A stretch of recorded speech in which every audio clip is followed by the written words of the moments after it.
teórica, falando sobre o Sistema Internacional de Proteção aos Direitos Humanos e falando também um pouquinho sobre a questão dos refugiados, etc.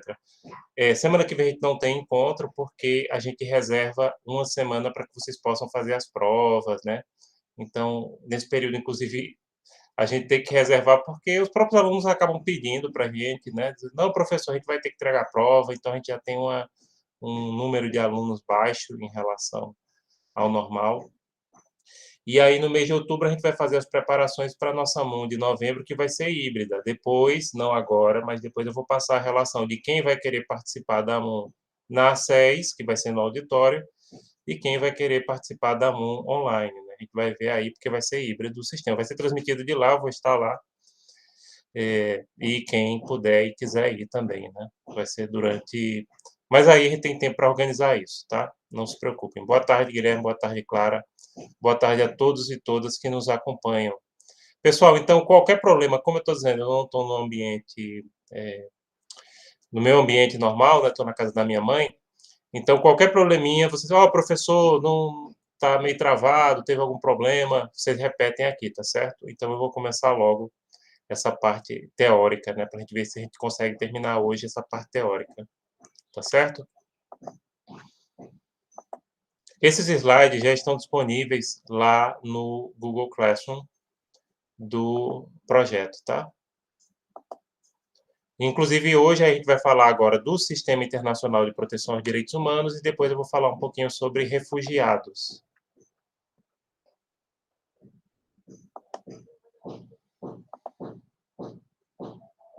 Deixa eu ver aqui. Pronto. Caso vocês não estejam vendo, por favor, me avisem, tá? Então, a gente tinha parado aqui nesse sexto slide do assunto Sistema Internacional de Proteção aos Direitos Humanos. Então, são enfoques temporais da Comissão de Direitos Humanos da ONU. A postura absenteísta, até 1967, que havia a compreensão de que a ONU não deveria tomar medidas contra a jurisdição interna dos Estados-membros. Nessa postura absenteísta, no sentido de ausência e de omissão. Então, nesse período, pessoal, a ONU ela não toma providência contra os Estados-membros que realizassem violações aos direitos humanos. E tem uma segunda fase, que é direito de ingerência, que ocorre após 1967 e com a resolução número 1235 do Conselho Econômico e Social da ONU, né, que é a fase intervencionista, no qual se denunciou internacionalmente terríveis violações aos direitos humanos no mundo, como a dos regimes do apartheid na África do Sul e a ditadura militar no Chile. Então, a partir de 67, a ONU, em relação ao Conselho de Direitos Humanos, ela passa a adotar uma postura mais atuante, né? E aí, pessoal, é focado em duas questões, e realizando denúncias e tudo mais, e pressionando duas ditaduras, né? A ditadura da África do Sul, que vocês sabem que é uma ditadura no qual a minoria branca ela impunha restrições à maioria negra da população sul-africana, e a questão da ditadura militar do Chile, que é a ditadura de Pinochet, que foi um dos regimes mais violentos instalados aqui na América Latina. Bem, pessoal, já o Conselho de Direitos Humanos da ONU, essa aqui é a comissão, né? E aí tem o conselho. O conselho, ele substituiu a comissão. Ele foi instituído em 2006 pela Resolução 60/251. Seu trabalho segue os princípios da universalidade, imparcialidade, objetividade e não seletividade. Também destaca o diálogo e a cooperação internacional conforme direitos humanos. O Conselho de Direitos Humanos da ONU, ele substituiu a comissão porque a comissão foi muito criticada porque ela focava em determinados casos.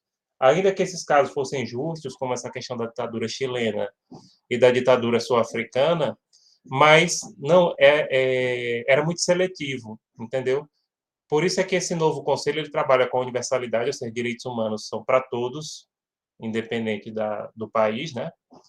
A questão da imparcialidade, a objetividade e a não seletividade. A não seletividade é a principal mudança. Através da não seletividade, pessoal, o Conselho de Direitos Humanos da ONU, ele periodicamente ele faz relatórios sobre as violações de direitos humanos ocorridas em todos os países membros da ONU. Todos, não tem exceção. Me desculpe o barulho dos cachorros da minha mãe, que aqui em casa tem 14 cachorros. 14, viu?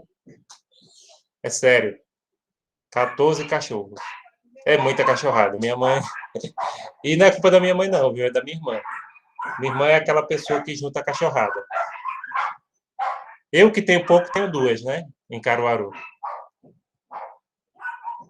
Bem, pessoal, então esse Conselho de Direitos Humanos da ONU, ele faz relatórios periódicos. Todos os países do mundo têm violações aos direitos humanos, em maior ou menor grau. Claro, alguns países têm poucas violações aos direitos humanos, como, por exemplo, os países nórdicos, e outros têm mais, como, por exemplo, o Brasil, né? Regimes mais autoritários ainda tem mais do que o nosso país, com certeza. Então, o Conselho de Direitos Humanos é formado por 47 estados, assim distribuídos, tem um número de vagas. Esses países vão modificando, tá? Sendo 13 países da África, 13 da Ásia, 8 da América Latina e Caribe, 6 do leste europeu, 7 da Europa Ocidental e demais regiões.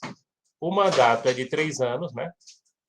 Com direito somente a uma reeleição sucessiva. E esses membros, pessoal, eles são eleitos diretamente pela Assembleia Geral da ONU. Como eu disse, a cada 3 anos muda, mas sempre vai ter que ter 13 da África, 13 da Ásia, 8 da América Latina, 6 do leste europeu e 7 do resto, Europa Ocidental e resto dos países, como, por exemplo, Oceania, América do Norte. Qual é a agenda do Conselho de Direitos Humanos da ONU? Questões de organização e procedimento, aí a parte interna.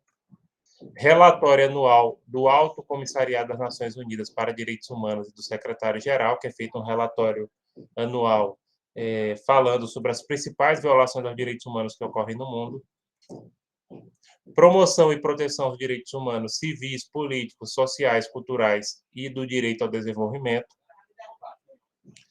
Os órgãos e mecanismos de direitos humanos. E a revisão periódica universal, que é o destaque que a gente vai falar daqui a pouco, e a situação dos direitos humanos na Palestina e territórios árabes ocupados, e a questão do racismo, discriminação racial, xenofobia, né, que é em relação a estrangeiros. Para quem não sabe, acho que você já ouviu falar do termo xenofobia, né, que é a questão da intolerância ao estrangeiro, e formas de intolerância diversas. A assistência técnica e reforço da capacidade adicional, etc. O grande destaque do Conselho de Direitos Humanos da ONU é o mecanismo de revisão periódica universal. Esse mecanismo de revisão periódica universal ele foi criado pela Resolução número 60.251, que foi a mesma que criou o Conselho. Ele prevê que todos os Estados integrantes da organização passarão periodicamente por um processo de revisão e é considerado o elemento mais inovador criado pelo Conselho. É mais ou menos de 3 em 3 anos, pessoal, se faz um relatório sobre as violações de direitos humanos cometidas em cada país membro da ONU, tá? A cada 3 anos. E aí, inclusive a última que teve em relação ao Brasil, eu me candidatei para fazer parte desse levantamento. Não perdi o vínculo com a sede, era só para prestar serviço, sabe? Eu me candidatei foi no ano passado. Fui para a entrevista, dei uma bobeirinha na entrevista e não passei. Estava doidinho para trabalhar, fazendo parte aí do relatório, né? Ajudando a criar esse relatório, indicando quais são as principais violações de direitos humanos que ocorrem no Brasil. Basicamente são em relação à questão dos povos indígenas, em relação à questão dos presídios, em relação à questão da violência, né? Aí. E também questões relativas a acesso à saúde, né? Mas seriam esses os grandes destaques.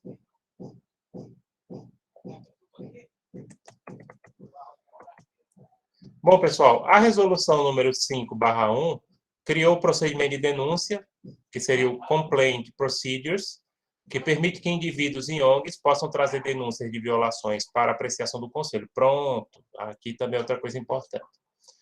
O grupo de trabalho e comunicação as recebe com base em critérios de admissibilidade previamente estabelecidos, não sendo aceitas denúncias anônimas ou com pouca fundamentação.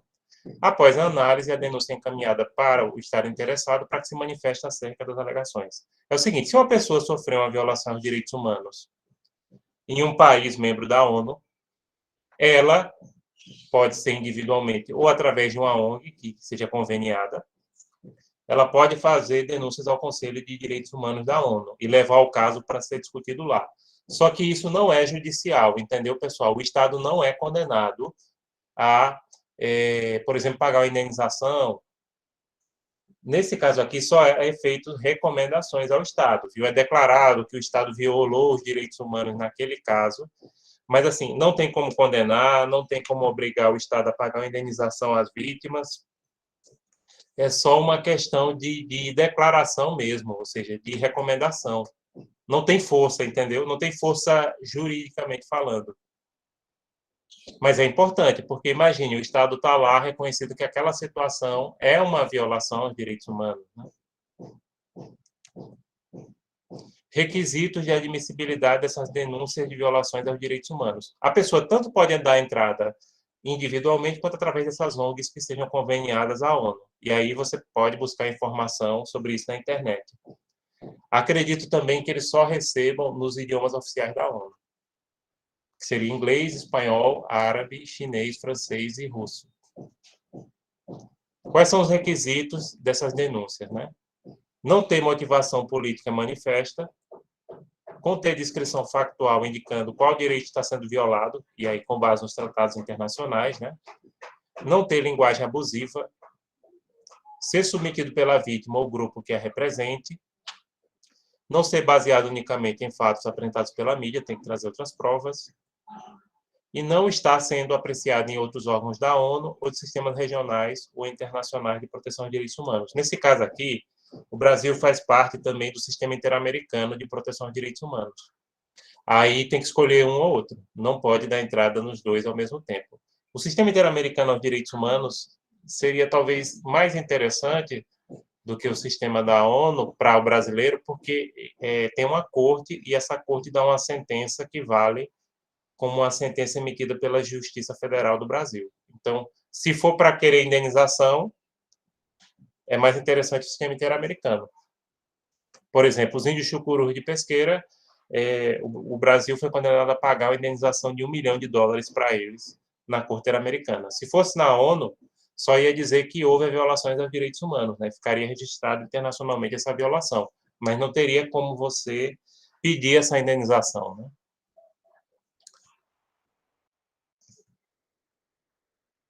Ser apresentada somente após esgotamento dos recursos internos ou prova de sua ineficiência. Isso é muito importante e ocorre em qualquer sistema. Por quê? Qualquer violação aos direitos humanos, primeiramente, tem que ser apurada no seu próprio país. Se já houve esgotamento desses recursos internos, seja a justiça interna, o judiciário interno, ou provou que esses órgãos internos são ineficientes, aí sim, pessoal, aí é que se procura um terceiro, sabe? Aí é que se procura o Sistema Internacional de Proteção aos Direitos Humanos. A resolução número 60/2051 criou o comitê consultivo que oferece, eu dizer, opiniões consultivas de expertos ao Conselho, baseado em estudos e pesquisas prévias. Esse comitê consultivo, acredito que inclusive era isso que eu ia fazer parte, se eu tivesse sido aprovado. Depois eu vou fazer de novo, outra seleção, quando abrir. Né? Eles contratam, inclusive, tem que ser pessoas que não tenham ligação com o governo. Se eu fosse um professor de uma federal, por exemplo, eu não poderia fazer parte dessa seleção. Aí, geralmente são pessoas assim, pronto, que nem é o meu caso, né? Pessoas que, por exemplo, têm formação, acadêmicos, pesquisadores da área. O Conselho também estabeleceu um fórum sobre questões envolvendo as minorias, que seria em inglês o Forum on Minority Issues, que se constitui numa plataforma para a promoção de diálogo e cooperação com temas que envolvem minorias nacionais, étnicas, religiosas e linguísticas. Esse fórum é para proteger o direito das minorias, justamente como, por exemplo, populações indígenas, ciganos, né? Também entra aqui o pessoal homoafetivo, né? Religiões também. Então, era para a proteção dos grupos minoritários e que estão em situação de vulnerabilidade. Existe uma diferença, apesar que geralmente tudo é tratado como minoria, mas tecnicamente existe uma diferença entre minoria e grupos vulneráveis. Por exemplo, os povos indígenas são minorias. Já as mulheres não são, são tratadas como minorias, mas não são minorias. Tecnicamente, elas são vulneráveis. Por quê? Porque a maioria da população é formada por mulheres, né? Mas estão em situação de vulnerabilidade. Aí é considerado grupo vulnerável.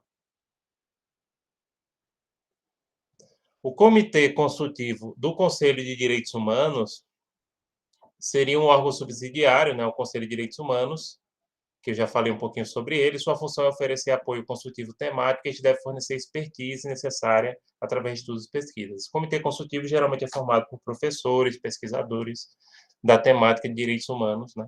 Que eles contratam, sim, pessoal, eles contratam não permanentemente, tá? Eles fazem contratos de 1, 2 anos, até 6 meses. Geralmente é 6 meses ou 1 ano, é renovável por igual período.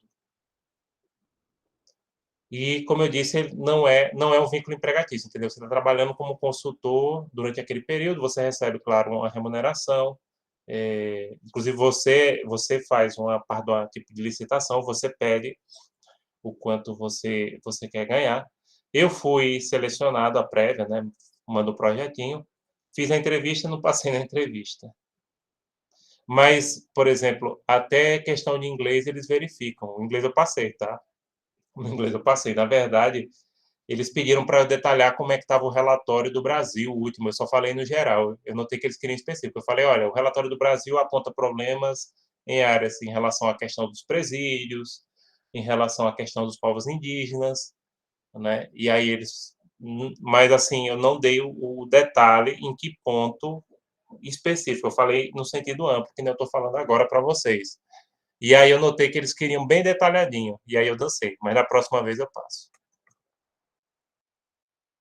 Bem, pessoal, esse comitê é composto por 18 especialistas independentes, né? Através da seguinte distribuição geográfica, sendo 5 para a África, 5 da Ásia, 2 do leste europeu, 3 da Europa Ocidental e outros países, e 3 da América Latina e Caribe. Claro, existem muitas críticas doutrinárias ao sistema onusiano de proteção aos direitos humanos, principalmente relativas à questão da universalidade da concepção de direitos humanos e do caráter meramente recomendatório de suas decisões. Veja só, aí realmente são as duas críticas e as mais válidas em relação ao sistema da ONU de proteção aos direitos humanos. Primeiro, essa ideia de que direitos humanos são universais é interessante, mas esquece das especificidades regionais. E, para combater isso, a gente tem o que a gente chama de pensamento decolonial, que é o entendimento de que os direitos humanos eles devem ser entendidos para todas as pessoas, porém, na medida que essas pessoas despertam a consciência em relação aos seus direitos e, principalmente, não querendo impor valores da cultura ocidental, principalmente da cultura europeia ocidental, para todo mundo, entenderam? E o outro aspecto que eu também falei aqui é a questão recomendatória. O sistema da ONU, ele só produz recomendações. Ele não obriga o Estado a adotar nenhuma providência. Ele só recomenda e declara. Olha, por exemplo, Brasil viola direitos humanos dos povos indígenas. É isso que ele diz. E recomenda. Brasil não viole mais direitos humanos dos povos indígenas. Mas, assim, não tem como tomar uma medida concreta. Diz, Brasil, pague à tribo Chucuru de Pesqueira $1 milhão de indenização. Eles não têm como fazer isso, entenderam? Eles têm só como dizer que houve violações de direitos humanos pelo governo brasileiro da tribo Chucuru de Pesqueira, ou da tribo Pancararu, da qual eu faço parte, aqui em Petrolândia, né? Pronto, pessoal. As referências que eu recomendo são o livro do Sidney Guerra, Por Direitos Humanos. Esse livro tem na Biblioteca Digital da SES. O próprio site da ONU, Nações Unidas, no Brasil, que tem português brasileiro, que são direitos humanos, tem um link aqui, vale a pena visitar. O livro da professora Flávia Pelvezan, Direitos Humanos e Justiça Internacional, muito bom. Tem na Biblioteca Digital da ACES e tem na física também, mas tem a edição mais nova na digital. E o livro de Valério Mauzuoli, que também a edição mais nova. Esses 3 livros tem na biblioteca física e na digital. Na digital tem as edições mais atualizadas, né? Tanto o livro do Sidney Guerra, da professora Flávia Pelvezan e do Mauzuoli. E também, pessoal, recomendo que vocês visitem a página do Conselho de Direitos Humanos da ONU. Essa só tem nas línguas oficiais da ONU: inglês, espanhol, chinês, russo, árabe e francês. Só nessas línguas. E pronto, gente, é só. E aí, vocês têm alguma dúvida? Boa tarde, Carolina. Victoria. Deu para escutar bem? A cachorrada da mamãe não incomodou? Imagine você ter, né, 12 cachorros. Né? Vocês tinham, alguém tem aí 12 cachorros em casa? Não, né? É a pessoa, gente. E a culpa não é minha mãe, não, é da minha irmã. Ah, eu tenho duas, né? Uma é filha, uma, inclusive, eu carreguei daqui. Uma Pinter. Só Pinter tem 8. Tem Pinter, tem Pitbull, tem uns, tem uns 8 Pinter, 3 vira-lata e uma Pitbull. E, e diga a vocês, o mais brabo são os Pinter, viu? Não é nem a Pitbull. A Pitbull, coitada, só é o tamanho. Sinceramente, pessoal, uma vez eu estava na sala, aí chegou a Pitbull, colocou a cabeça na porta, a cabeça dela dá 3 Pinter, né? Aí um Pinter começou a latir, ela voltou para trás. Aí eu só me lembrei frase motivacional: você não sabe o poder que você tem. E olhem a autoestima dos Pinter, né? Olha a autoestima de Pinter. Ou seja, ele late para Pitbull sair, para não entrar, né? Porque geralmente ela fica no espaço que tem para ela, tipo um viveiro, que dá para lavar e que tem, né, cerâmica que dá para lavar, porque faz muita sujeira, Pitbull, né? E que tem grade e tal, mas ela é bem mansinha.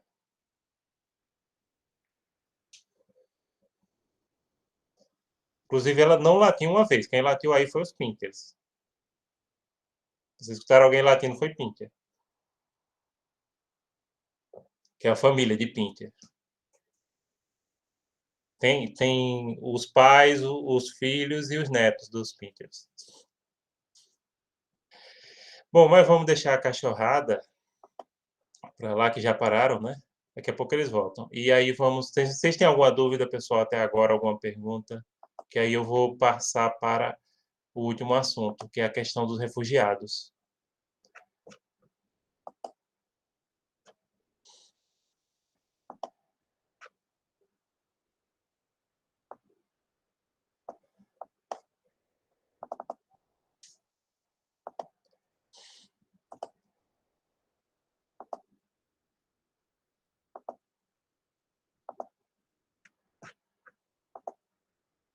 Beleza, gente. Outra lição importante que, voltando aqui ao assunto dos cachorros que eu aprendi, é que o Pitbull só é um cachorro agressivo se ele for criado de forma agressiva. Se ele for criado normalmente, ele não é agressivo de jeito nenhum. Né, que as pessoas falam, ah, não, tem lugares que proíbem, né, a raça. Não, não é não. É um cachorro normal, não é só muito forte, extremamente forte, aí é.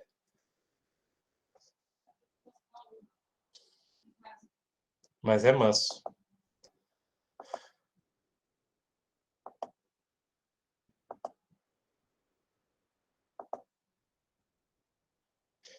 Sim, pessoal, vamos aqui então, prosseguindo, né? E o assunto que nós vamos passar para vocês agora é sobre a nova lei de imigração e os refugiados no Brasil. Então, aqui a gente vai dar alguns dados da lei de imigração. O pessoal que paga o direito internacional com público comigo tem informações aqui que vocês conhecem em relação à lei de imigração. Agora, tem alguns dados que eu trouxe atualizados, sabe? Então, aí tem alguma diferencinha. Então, vamos lá. Deixa eu olhar aqui se está bem. Tá. Caso vocês não estejam vendo, por favor, me avisem. E também se o som estiver picotando, aquela coisa. Modalidades gerais de visto. O que seria visto? Visto, pessoal, é o ato administrativo através do qual um Estado admite um estrangeiro no seu território em caráter provisório, como, por exemplo, turistas, ou em caráter permanente, como imigrantes. Então, a gente tem o visto permanente, que é para imigrante. Esse visto permanente, apesar do nome, não significa que ele dure a vida toda. Cada país estabelece prazos para você renovar esse visto. No Brasil, depende também da finalidade do o prazo. Antigamente era 5 anos, agora varia. Tem circunstâncias que pode até ser válido durante vida, ou não tem uma validade permanente, tá? Outros 1 ano, depende da circunstância. Tem um decreto que especifica isso. Visto temporário seria para estudantes, missionários e turistas. Visto temporário, em regra, não dá direito a trabalho, tá? A não ser que for contratado para uma situação específica, como, por exemplo, uma pessoa que vem fazer um show aqui no Brasil, tá? E tem o visto diplomático, que é para as autoridades, né? Que, por exemplo, vou visitar outro país, como o nosso querido e ilustríssimo presidente da República, que foi agora, né, para Nova York. Não vou nem comentar. Não peço para comentar, não, viu? Ali é sem comentário, porque se eu for falar só ali, eu vou passar o resto do encontro de hoje falando. E mal. Mas voltando aqui. A nova lei de imigração é a Lei Federal número 13.445 de 2017, né, que substituiu o antigo Estatuto do Estrangeiro, que é a Lei 6.815 de 1980, cujas disposições eram marcadas pelo autoritarismo da ditadura militar e adequou a legislação nacional aos tratados internacionais, fazendo o controle de convencionalidade sobre direitos humanos e a Constituição Federal de 88. O Brasil, pessoal, tem uma nova lei de imigração, inclusive ela tem sido muito cobrada na OAB, o pessoal do direito que vai fazer a OAB aí, estudem a lei de imigração, todos os concursos da OAB, os últimos têm caído. Essa lei de imigração, ela substituiu o Estatuto do Estrangeiro, que era uma norma da ditadura, era uma norma autoritária. Por exemplo, se um estrangeiro participasse de uma manifestação política no Brasil, ele já poderia ser expulso do país só por isso. Não era nem deportação, é ser expulso. Tá? Porque estrangeiro não poderia fazer manifestação política no Brasil, nem pacífica. Né? E essa lei, ela adequou a legislação brasileira aos tratados internacionais, fazendo o que a gente chama de controle de convencionalidade, que é justamente isso, adequar a legislação nacional aos tratados de direitos humanos e também as próprias disposições da Constituição de 88, que é a Constituição Democrática e a Constituição Cidadã, né? Para a nova norma, imigrante é todo estrangeiro ou apátrida, que são aquelas pessoas que não têm nacionalidade, que se estabelece temporário ou permanentemente no Brasil, e visitantes, por sua vez, não têm pretensão de se estabelecer no território nacional. Um imigrante é aquele que quer vir aqui para o Brasil, se estabelecer, seja para o resto da vida ou por um tempo, enquanto que o visitante é, por exemplo, só o turista, que não tem a pretensão de se estabelecer aqui. A nova lei de imigração, né, ela estabelece muitas garantias para os estrangeiros no Brasil, determinando inúmeros princípios para a política migratória brasileira. Né? Universalização dos direitos humanos, ou seja, direitos humanos são para todos. O repúdio à xenofobia, que é justamente essa questão do preconceito contra os estrangeiros. A acolhida humanitária. O acesso a programas e benefícios sociais. Estrangeiros aqui no Brasil, por exemplo, no caso dos migrantes, né? Eles podem ter acesso a programas, por exemplo, esses auxílios, como está tendo agora na pandemia, eles têm direito, né? Têm direito expresso a isso, a Bolsa Família, se precisar receber, né? A questão de usar serviços de saúde, serviços públicos de educação também. Não criminalização da migração, direito à reunião familiar, então se o estrangeiro chega aqui, ele pode depois pleitear para que a família dele venha, diálogo social nas políticas migratórias, etc. E também dá o direito deles participarem de manifestações políticas pacíficas. Né? Vistos no Brasil, né? É o documento que dá ao seu titular a expectativa de ingresso no território brasileiro, conforme a Lei de Imigração, artigo 6º. O visto, pessoal, no Brasil e nos países, ele não gera direito adquirido, tá? Ele só dá expectativa de ingresso, ou seja, mesmo com visto válido, se não for oportunidade e conveniência da pessoa receber o estrangeiro, aliás, a pessoa não, o Estado receber o estrangeiro, ele não será recebido, tá? Pode ser cancelado, porque não gera direito adquirido. Isso não é só em relação ao Brasil, não, em relação aos países. Eu tenho visto dos Estados Unidos 10 anos, que inclusive se vence agora. no final do ano. Não vou renovar porque não vou ter perspectiva de ir para os Estados Unidos nem tão cedo, né? $1 do jeito que está. Passagem aérea até tem um bocado na promoção aí, mas gasto do dólar lá. A última vez que eu fui, o dólar não chegava a R$ 3. Agora, como vocês sabem, está mais de 5. E olha que eu fui quando? Foi 2014, a última vez que eu fui. Tava 2,30 e pouco por aí.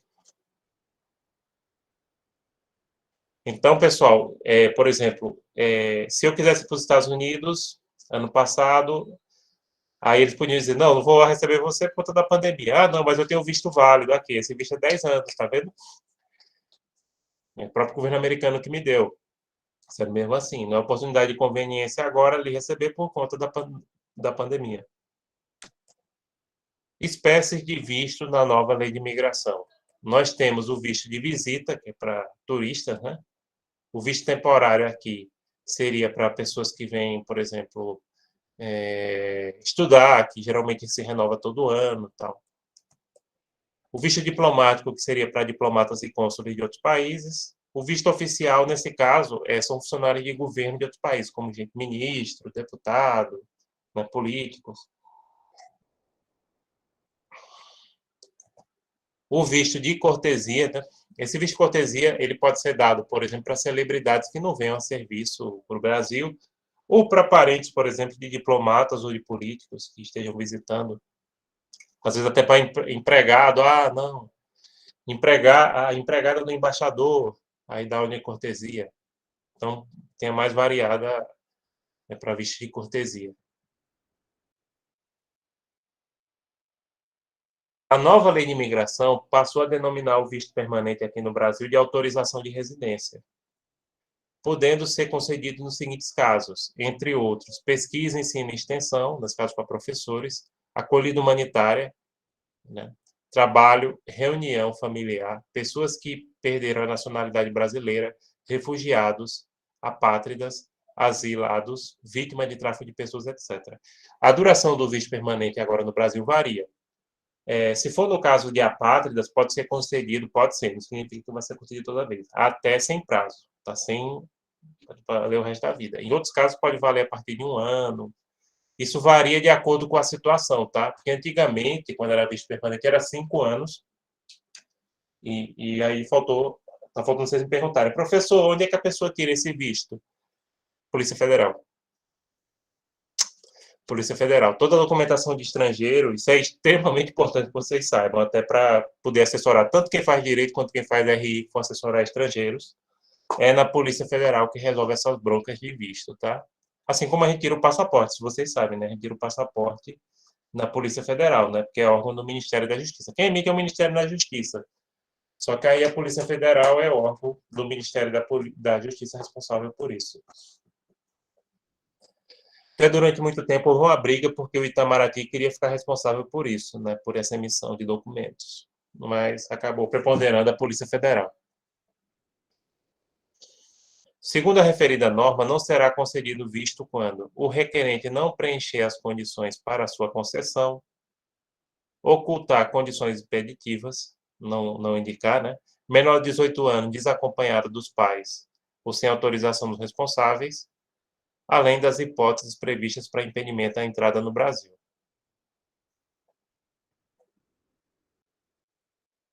O artigo 45 da nova Lei de Imigração estabelece as hipóteses para o impedimento da entrada de estrangeiros no Brasil, que deve ser devidamente fundamentado. Sim, essas hipóteses de impedimento de estrangeiro no Brasil, pessoal, é aquilo que a gente fala de números clausos. Vocês lembram o que é números clausos? Só pode ter elas, não pode ter outras. Ou seja, um estrangeiro só pode ser impedido de entrar no Brasil se ele estiver enquadrado numa dessas hipóteses. De resto, não. Que seria o seguinte: pessoas anteriormente expulsas do país, condenadas ou respondendo por crimes dolosos. Crimes dolosos são crimes intencionais, né? Ou de terrorismo e genocídio. Terceiro, cujo nome tenha sido incluído em listagem de restrição de organizações internacionais, a Interpol, por exemplo, ou outras, pode ser outras também, como a ONU, mas geralmente é a Interpol que faz isso.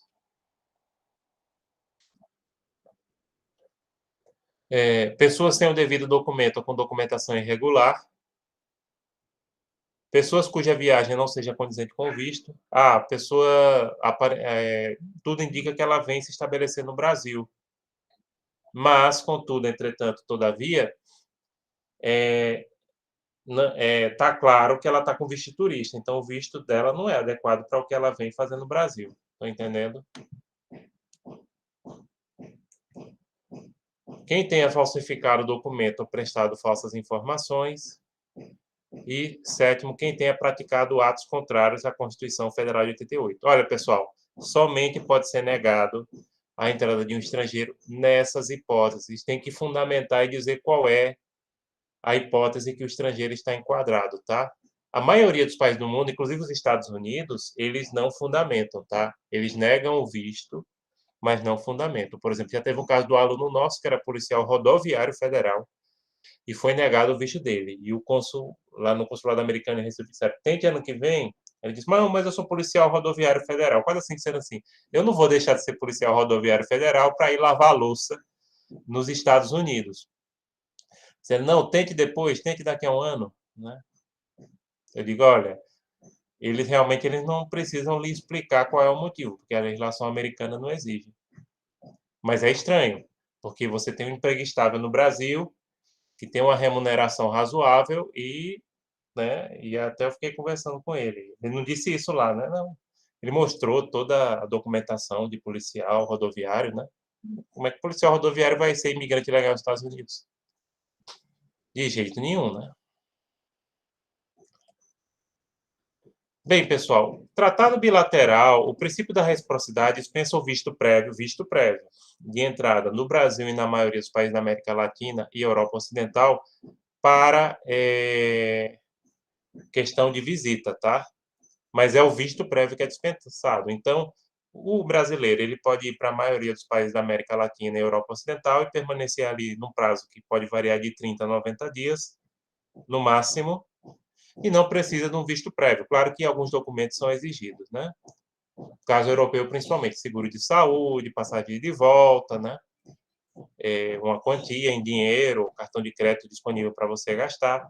No caso dos países do Mercosul, o brasileiro não precisa nem de passaporte, pode ser com documento de identidade, desde que seja em bom estado. Não tem um máximo de 10 anos, não, viu? Isso é mentira. Pessoal, muitas vezes as companhias aéreas, o operador de turismo fala, não. Pode ser mais de 10 anos, desde que o documento de identidade seja tenha uma foto reconhecível e esteja em bom estado de conservação. E não serve outros documentos, como por exemplo, não, eu tenho a minha habilitação, pode usar para dirigir, mas não pode usar para como entrada, tá? Eu tenho OAB, mesmo jeito. Eu tenho outra carteirinha de coisa de engenharia, né? Professor, não. Não pode. Tem que ser com RG. Quais são os direitos do estrangeiro no Brasil, né? O estrangeiro ele tem direitos civis, sociais, culturais e econômicos e as garantias fundamentais. A nova lei de imigração ela garantiu um novo rol de direitos para os estrangeiros no Brasil, expressamente, mas esses direitos já vinham sendo aceitos, né? A liberdade de reunião, de associação e circulação, reunião familiar, acesso à saúde e assistência social, educação pública, enviar recursos para outro país, abertura de conta bancária, etc. Agora, o que realmente a lei de imigração permitia e que vinha ocorrendo o estrangeiro que participasse de manifestação política, por exemplo, a passeata, mesmo pacífica, podia ser expulso do Brasil por isso. Isso vai contra a Constituição de 88, tá? Com certeza. Isso ficou em vigor até 2017. Agora, essa questão do acesso a programas sociais, como Bolsa Família, o acesso à educação, isso aí já vinha sendo cumprido mesmo na vigência da lei da lei do Estatuto do Estrangeiro, né, que não dava esse rol de direitos para os estrangeiros em nosso país, mas já vinham sendo garantidos pelos órgãos do governo, tá? Então ninguém criava problema se um estrangeiro quisesse pedir Bolsa Família, desde que ele tivesse direito para tanto, né, no risco dos brasileiros, ou se quisesse matricular na educação pública, né? Isso ninguém criava problema. Agora a questão da manifestação política, sim, né? Passível de expulsão. Os estrangeiros não têm direito de votar e ser votado no Brasil, e o trabalho remunerado é somente possível com um visto adequado. Estrangeiro só pode votar e ser votado no Brasil se ele se naturalizar, mas aí passa a ser brasileiro naturalizado, né? E o trabalho remunerado do estrangeiro só pode ocorrer se ele tiver visto adequado. Se ele tiver visto turista ou no Brasil e na maioria dos países do mundo, tá? Não se permite que estudantes trabalhem, tá? Ele só pode receber bolsista ou ser estagiário, desde que seja relativo à questão do trabalho, mas ele não pode trabalhar, ter um emprego fora das questões do estudo, entendeu? Pode ser estagiário? Pode. Receber uma bolsa de estágio? Pode. Perfeito.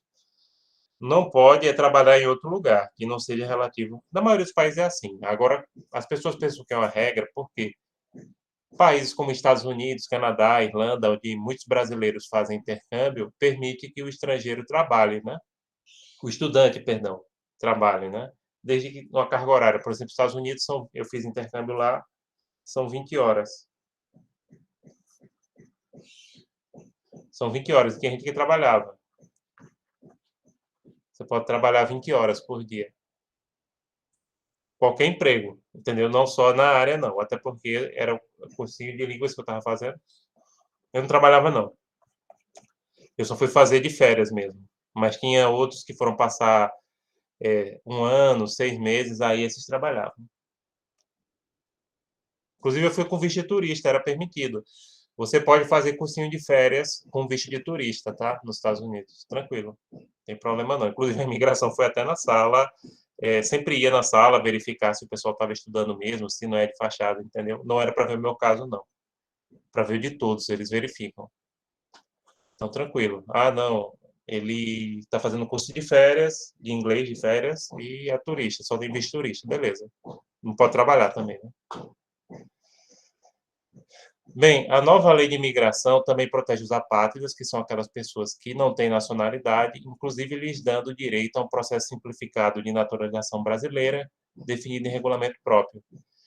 Apátridas que chegam no Brasil, pessoas sem nacionalidade, elas, aí como eu disse, pode ser concedido visto permanente sem prazo e é simplificado o processo se elas quiserem se naturalizarem brasileiras. Tem um caso muito famoso de uma moça de origem síria, mas apátrida, porque o pai dela e a mãe eram de religiões diferentes, um era cristão e outro muçulmano, aí ela ficou sem nacionalidade, e ela tem uma história muito bonita, ela foi a primeira pessoa apátrida a se naturalizar como brasileira. Deixa eu pegar aqui o caso dela. Não sei se você já ouviu falar dela, que é Mahamamo. O pessoal, acho que só quem estudou comigo, ela deu entrevista, depois eu vou colocar aqui. Tem um videozinho dela de 6 minutos, eu vou colocar o link da Globo para depois vocês assistirem.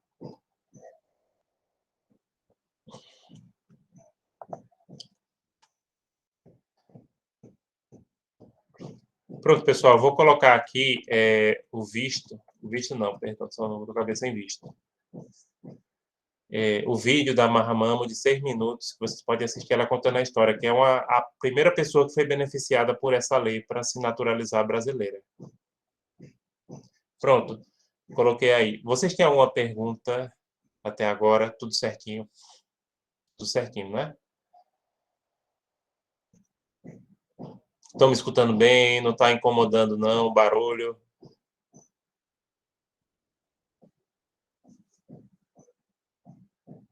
Beleza, gente. Obrigado pelo retorno. E reparem, falou, os cachorros latiram, né?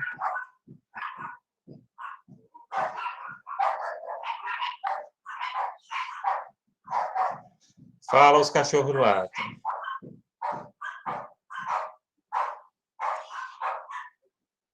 É a cachorrada da minha mãe. Da minha mãe não, da minha irmã. Dia desse eu estava vendo um meme na internet que era o seguinte: escolha a mania de adulto que você vai ter. Aí tinha lá, criar animais, comprar pote da Tupperware. E qual era a outra, meu Deus? Agora eu esqueci. Que é mania de adulto, quando você fica adulto, sabe? Tem gente que tem essas manias. Posso, Silmério. Esses slides, inclusive, já estão disponíveis. E é bom até dar uma olhada, se realmente... Eu acho que eu coloquei lá no Classroom. né? Lá no Classroom. Dá uma olhadinha, qualquer coisa você coloca aqui. Se eu não coloquei, eu posso mandar para você, você pode mandar um e-mail, eu posso mandar diretamente, tá? Inclusive, esse aqui está atualizado, os dados. Mas eu acredito que eu coloquei.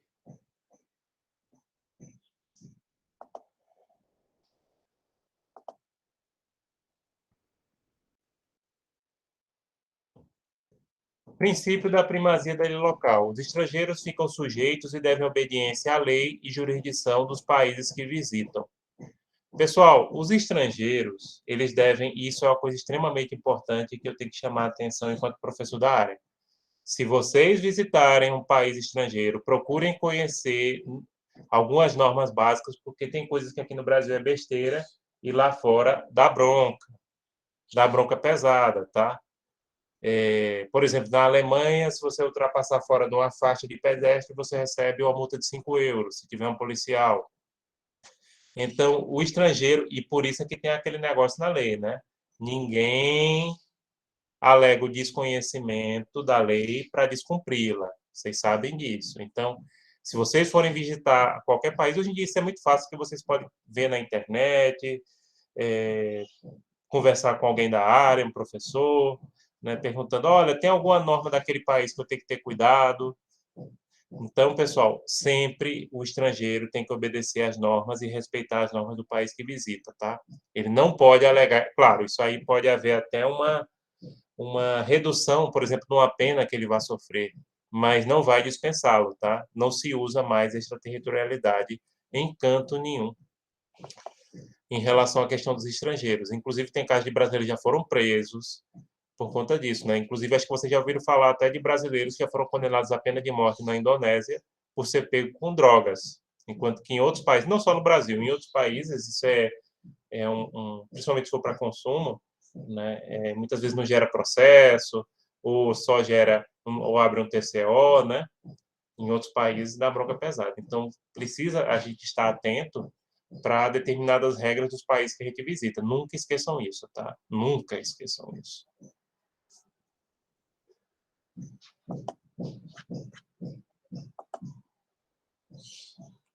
Hipóteses de exclusão de estrangeiros, né? Então, o que seria? Repatriação. Repatriação é uma medida administrativa, isso aqui está na lei de imigração, e devolução da pessoa impedida de entrar no Brasil. Foi acrescentada pela nova lei de imigração, não existia antes, né? Era chamada deportação. Deve ser comunicada à empresa transportadora e à autoridade consular competente. Não cabe contra refugiados ou apátridas. Pessoal, nesse caso aqui da repatriação, a pessoa que é repatriada, ela é impedida de entrar no país, tá? Não é admitida. Tem que fundamentar o motivo, né? E tem que se comunicar à empresa que a transportou, porque se ela tiver passagem de volta vai ser remarcado, e bem como ao seu consulado, né, competente. E não pode ser feito em relação a refugiados e apátridas que não podem ser repatriados. Deportação. Reportação é retirada compulsória de estrangeiro por situação migratória irregular. Não é punitiva. Assim como a repatriação, o deportado pode retornar se regularizar documentos. Antes tudo era deportação. Agora dividiram, né? A deportação é o seguinte: o estrangeiro já está no país, porém não tem documentos, o visto venceu, né? Ele está irregular. Beleza. É retirado do país. Tanto na repatriação quanto na deportação, se como não é medida punitiva, é uma medida administrativa, se a pessoa regularizar os documentos, pode voltar ao Brasil. A expulsão aí implica em crime, viu? Aí é outra coisa. É retirada do estrangeiro conjugada com impedimento de regresso por prazo determinado. Antes era indeterminado no Estatuto do Estrangeiro. De acordo com a nova lei de imigração, pode-se dar pela condenação por crimes comuns ou crimes contra a humanidade, guerra ou genocídio. Expulso, né? De acordo com a nova lei de imigração, o prazo de expulsão deve ser proporcional ao tempo de pena imposta ao estrangeiro e jamais superior ao seu dobro. Não haverá expulsão de pessoa com cônjuge ou filho brasileiro e que tenha chegado ao país antes dos 12 anos ou que tenha mais de 70 anos de idade e 10 anos de residência no Brasil. não se é mais permitida a expulsão por prática nociva aos interesses nacionais, como no Estatuto do Estrangeiro. Agora, por exemplo, a expulsão, a pessoa foi condenada por roubo no Brasil. Vamos dizer que tenha pego pena de 8 anos. Esse prazo de expulsão não pode ser mais do que 16 anos. Não pode ser mais ser expulso por resto da vida, como acontecia na época do Estatuto do Estrangeiro. E nem a pessoa pode ser expulso por prática de nociva aos interesses nacionais, que é muito subjetivo. Teve um caso aqui em Pernambuco de um padre da cidade de Barreiros, perto de Palmares, era italiano. Ele foi expulso do Brasil porque, na época da ditadura, ele não quis rezar a missa no 7 de setembro, que disse que o povo brasileiro não tinha como comemorar. Foi expulso por prazo indeterminado, né? Depois, no governo, se não me engano, Figueiredo. Depois, no governo de Itamar Franco, aí revogaram a expulsão. Mas ele não voltou, não, o Brasil. Quer dizer, ele veio só visitar. Não veio mais morar. Extradição. A extradição é uma medida de cooperação internacional no qual um Estado entrega uma pessoa a outro para responder processo criminal ou cumprir pena. A extradição é bilateral. Por quê? Um Estado entrega a pessoa a outro Estado para aquela pessoa responder a um processo criminal ou cumprir uma pena. Não precisa ter sentença, tá? Se já tiver processo, já justifica a extradição. Condições para a concessão da extradição conforme a nova lei de imigração. Nós temos o fato do crime ter sido cometido no território do Estado solicitante ou sob sua competência. O extraditando está respondendo a processo ou ter sido condenado. Circunstâncias em que o Brasil não concederá a extradição, né? O extraditando ser brasileiro nato, que não cabe. Extradição contra a pessoa que é brasileiro nato. O fato não ser crime no país ou no estado requerente, no Brasil ou no estado que requereu. A pena inferior a 2 anos, porque cabe medida alternativa. O extraditando ter sido absolvido no Brasil pelo fato. Se for relativo a crime político ou de opinião, também não extradita. Exclusivamente político ou de opinião, tá? Se tiver violência, não entra aqui. O extraditando está sujeito a tribunal de exceção, que é um tribunal ilegal. O extraditando obter refúgios. Para pena de morte, também não. Para pena de morte pode... É o seguinte, se o Estado concordar em que ele receba a pena máxima aqui no Brasil, que agora é 40 anos, aí pode. Mas se o Estado insistir que ele tem que cumprir a pena de morte, não. Em caso aqui, é aquilo que eu ia falar, né? Em caso de extradição para cumprimento da pena de morte ou prisão perpétua, esta deverá ser comutada para prisão por 30 anos. Artigo 96, terceiro da Lei de Imigração. Agora passou a 40, né? Que é o máximo permitido de acordo com a mudança que houve na legislação brasileira. São 40 anos de prisão. De acordo com a Constituição Federal, o brasileiro não pode ser extraditado, com exceção do naturalizado por crime anterior à naturalização e tráfico de drogas, independente da data. Então, nesses casos aqui, pessoal, somente é possível extraditar o brasileiro se ele foi naturalizado, né, por crime anterior a essa naturalização ou tráfico de drogas, independente da data. Também uma coisa importante em relação a esse assunto, já terminando essa questão de extradição, é o acordo de residência do Mercosul, que dá direito à residência temporária de até 2 anos, através de requerimento prévio no consulado do país membro. O Mercosul não tem direito automático de residência, como ocorre nos países da União Europeia. No Mercosul, a pessoa pode morar 2 anos, se pedir previamente no consulado do país membro. Isso ocorreu muito em relação a argentinos, uruguaios e chilenos, na época da Copa do Mundo e da Olimpíada, que muitos ficaram aqui pelo Brasil, inclusive nas praias, estava lotado, né, vendendo artesanato.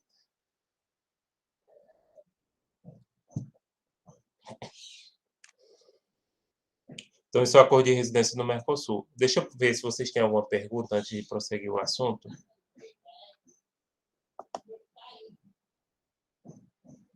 Silméria achou no Classroom, né, os slides. Perfeito, Silméria. Esses slides já têm dados atualizados, com exceção daquela questão dos 40 anos de prisão, que ocorreu agora, né? Acho que, nem sei se foi aprovado, vou até olhar. Se eu não me engano, foi.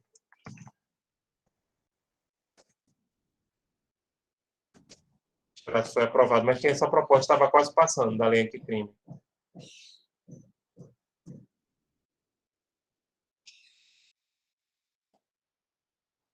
Ah, foi a lei anticrime, sim.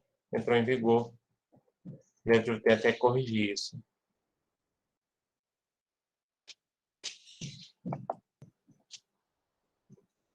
Uma das coisas que passou.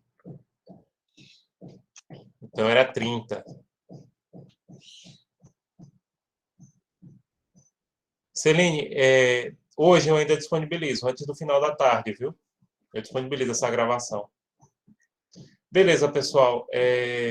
Deixa eu perguntar a vocês, deixa eu olhar aqui quanto assunto falta, porque daqui a pouco vai dar 4 horas e é 1 hora de... Pronto, falta...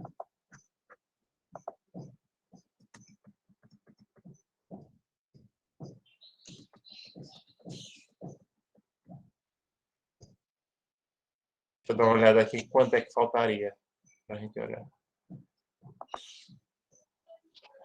Pronto, faltam uns 15 minutos de aula para terminar todo o assunto. Eu queria propor o seguinte, se vocês concordarem. Quem precisar sair agora, sai. Aí depois pode revisitar a gravação, porque aí eu já terminaria e aí a pessoa pode sair depois. Aí vocês podem colocar o presente aqui, né? E aí ficaria. Quem puder acompanhar, acompanharia, porque eu já quero terminar esse assunto, porque não vai ter encontro semana que vem, que é a semana de prova. E daqui a 15 dias eu já vou voltar para a questão só da organização da MUN. Explicar como é que faz paper position, definir os temas, entenderam?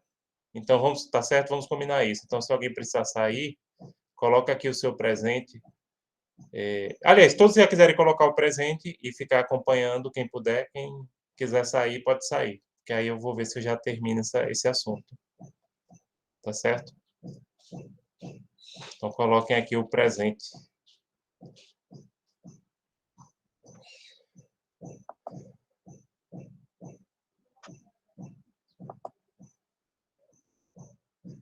Até porque eu não vou demorar muito por conta do calor. Aqui. Tá 36 graus. Aqui. E estou tomando a minha aguinha. Pronto, pessoal. Então, eu vou prosseguir. Quem precisar sair, coloca aqui, né? Agora, gente, eu vou falar sobre a questão de asilo. Vou trazer alguns dados. E uns 15 minutinhos a gente termina, tá?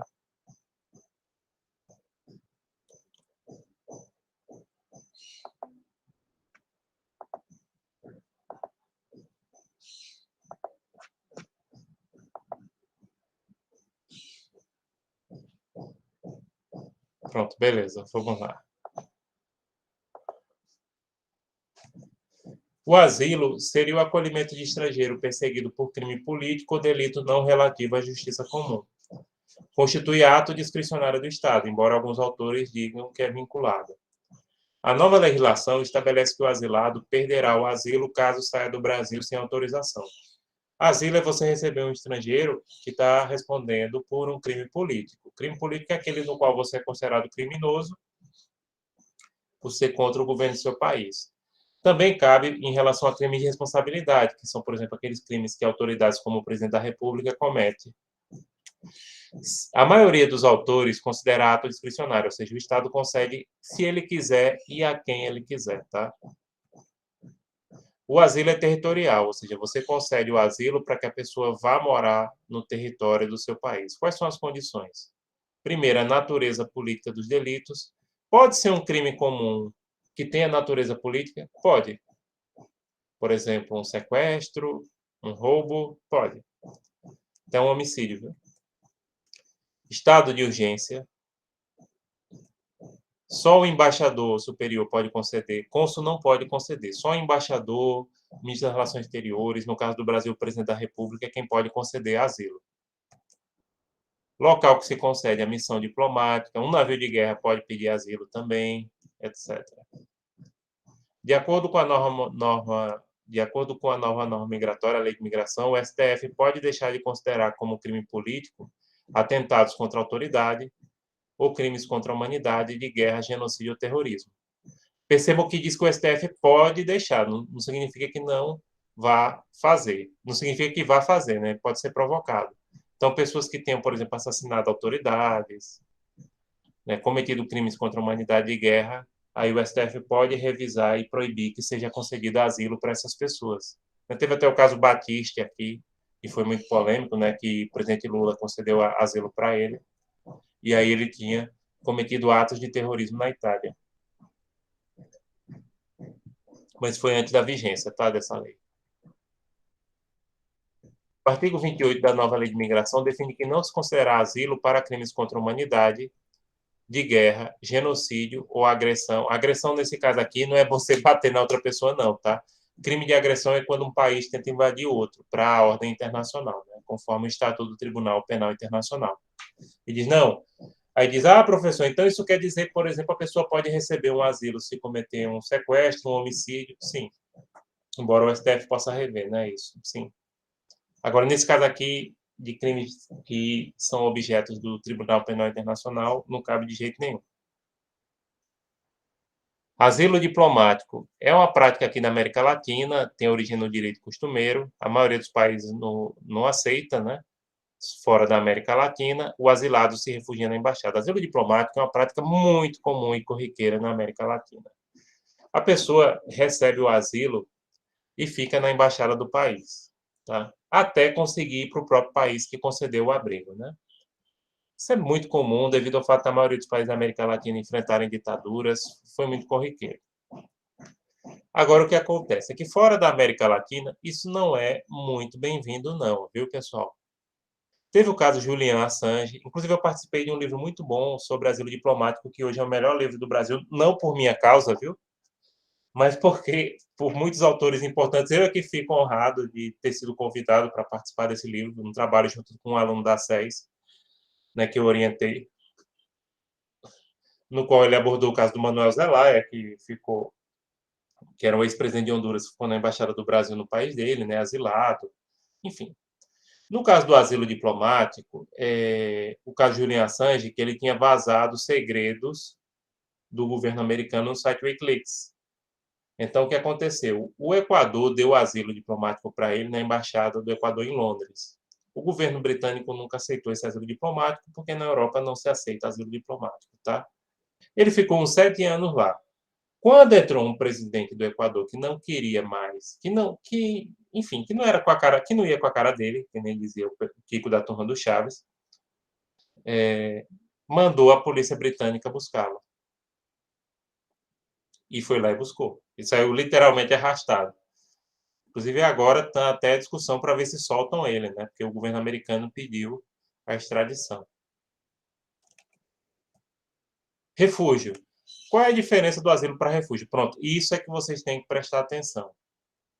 O refúgio, pessoal, é o acolhimento de estrangeiro perseguido em motivo de raça, religião, nacionalidade, grupo social ou opinião política.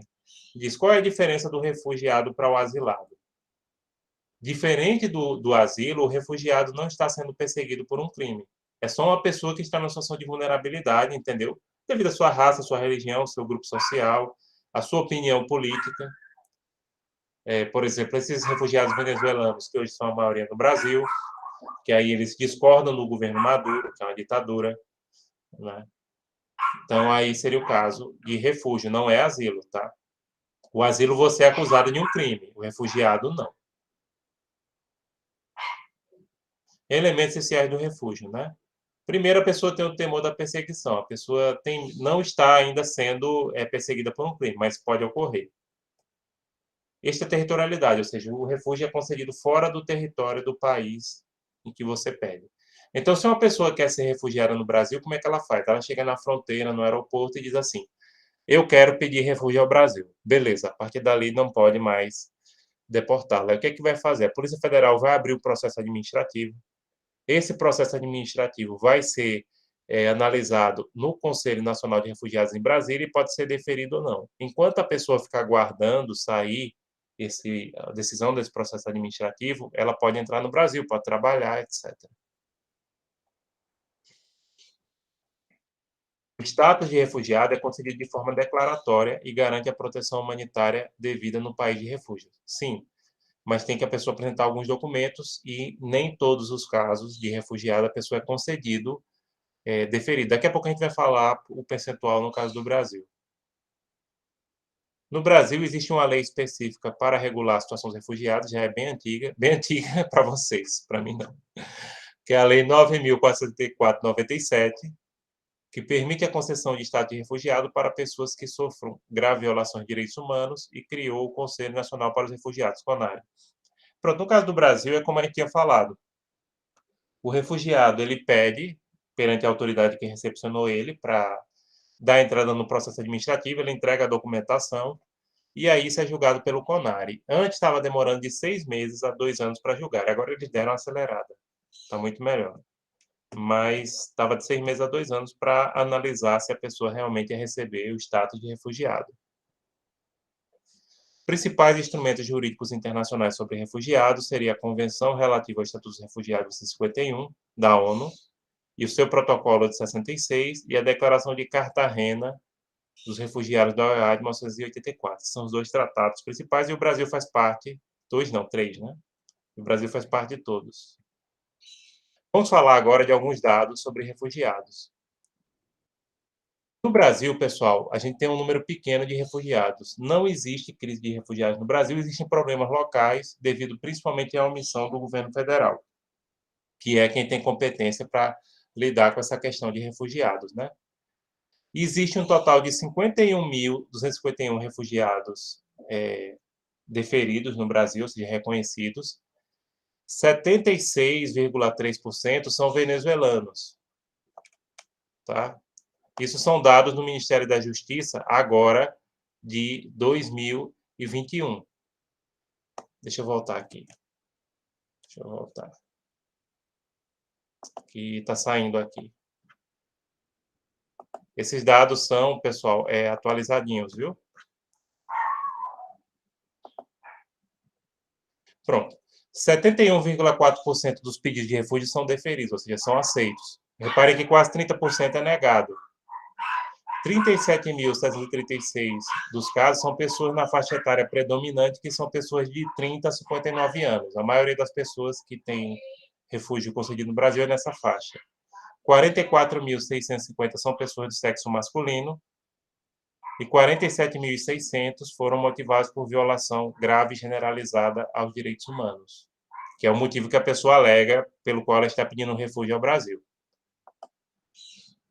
Então, aqui é a nacionalidade dos refugiados no Brasil, né? 54.700 são pessoas da Venezuela, 3.400 originárias do Senegal, na África, do Haiti, 2.800, da Síria, 2.200, de Angola, 1.200, de Cuba, 925, da República Democrática do Congo, 845, da Guiné-Bissau, 555, da Nigéria, 443. Esses são os principais grupos que receberam acolhida de refugiado no Brasil hoje, dados de 2021. Compare aqui, pessoal, para eu mostrar que a gente falou, a gente tem 51 mil refugiados no Brasil, né? Pessoal, comparem. Principais países de origem dos refugiados. Na Síria, tem 6,7 milhões de pessoas que saíram da Síria e são refugiados. A maioria estão na Turquia. Do Afeganistão, 2,7 milhões de pessoas, e agora vai ser mais com o Talibã. Esse dado já está atualizado, né? Mas ainda não está disponível com a situação do Talibã, né? 2,3 milhões com o pessoal do Sudão do Sul. E vamos ver os países de acolhida para vocês verem, com 51 mil refugiados para o Brasil, população de 200 milhões de pessoas, apesar da crise, não é nada. A Turquia, pessoal, tem 3,7 milhões de refugiados, a maioria sírios. Paquistão, 1,4 milhões, a maioria afegãos. Uganda, que é o pessoal mais do Congo e do Sudão, 1,2 milhões. Na Alemanha, que tem 90 milhões de habitantes, claro, a Alemanha tem uma condição bem diferente do Brasil, né? Tem 1,1 milhão de refugiados. E no Sudão, 1,1 milhão. No Sudão do Norte, nesse caso, que é o Sudão, né? Da chamada Sudão do Norte.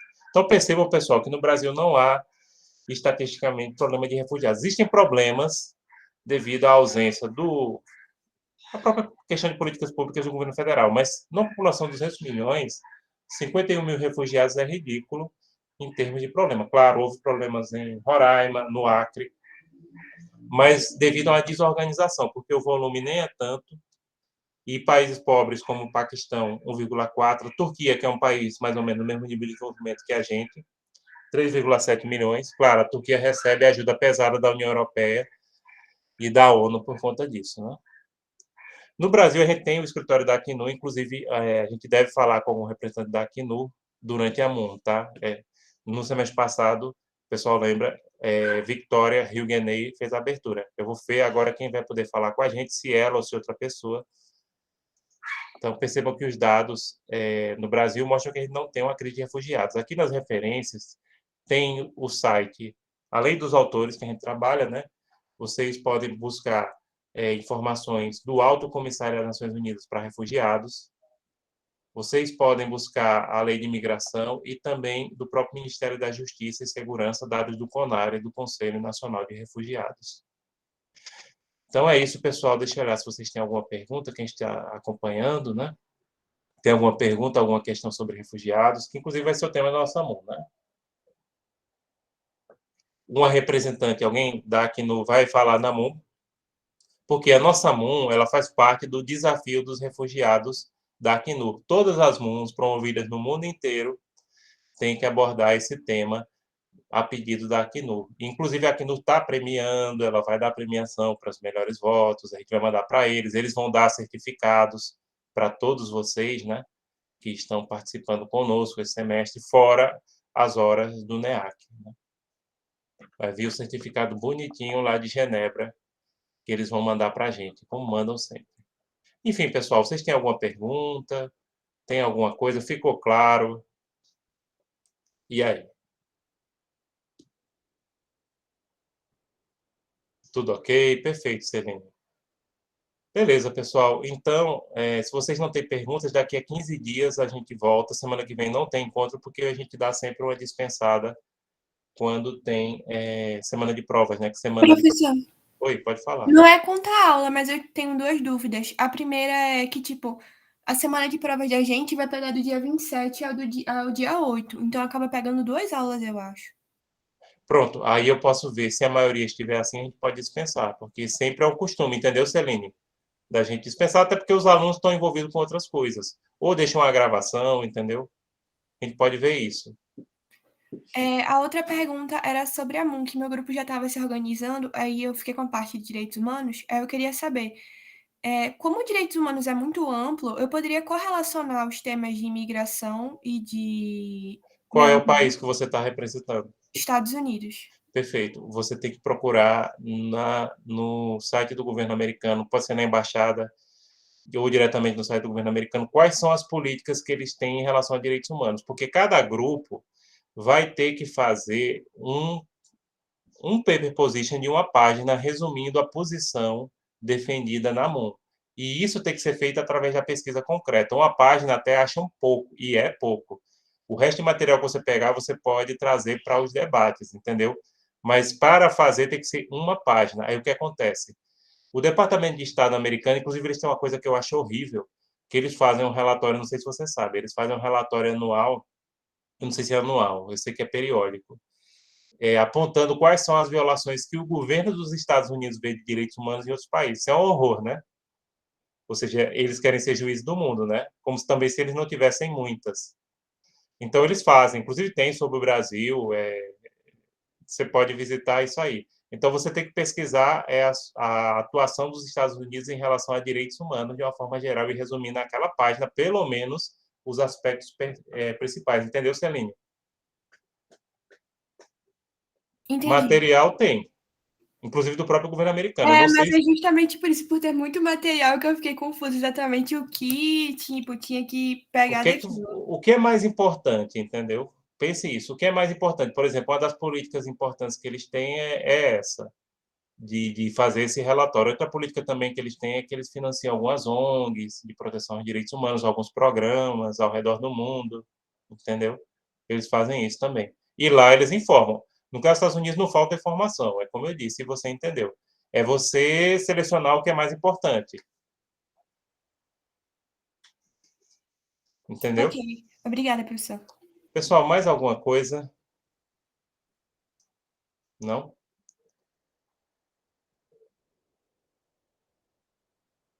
Pronto, gente. Então vamos encerrando aqui. Agradeço a paciência. Terminamos esse assunto. E aí, Celine, eu vou analisar, depois eu entro em contato para ver se a gente precisa dar 2 semanas, tá? Ou fazer assim, dou uma semana eu dou de folga e a outra semana eu coloco um vídeo, alguma coisa em relação a questão, que aí já é partindo para a organização da MON, tá? Sim, sim. Eu só tinha comentado porque mesmo que a semana de prova seja semana que vem, a maioria dos professores está colocando as provas para outra semana, né? Que era a data limite. A outra Aí, semana é data limite. Eu não, como as minhas provas são subjetivas, o que é que eu fiz? A entrega das provas vai ser semana que vem, para eu poder entregar antes do dia 8, porque dia 8 já é para você estar com a nota no sistema, né? Entendeu? Claro, isso varia de acordo com o professor, pode fazer, desde que você lance no sistema a nota dia 8. Entendeu? entendi. Tranquilo, gente. Então, até a próxima. Tchau, tchau para vocês. Ixi, esse é fundo falso. Tchau, tchau.